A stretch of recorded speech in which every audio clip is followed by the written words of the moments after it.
Как вас могут обмануть потолочники и изначально испортить потолок? Разбор реальной истории. Нам недавно обратилась женщина. У нее осталась травма после прошлых потолочников. На монтаж приезжает бригада и привозит пластиковый профиля к стене. Когда она задала логичный вопрос, почему пластик? В других комнатах у меня металлические. Ответ монтажников убил. Что дали, с тем и приехали.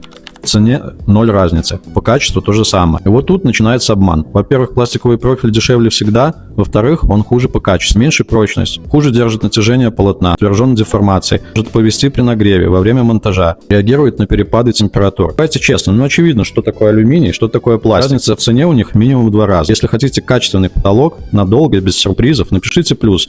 Проконсультируем и расскажем про рассрочки.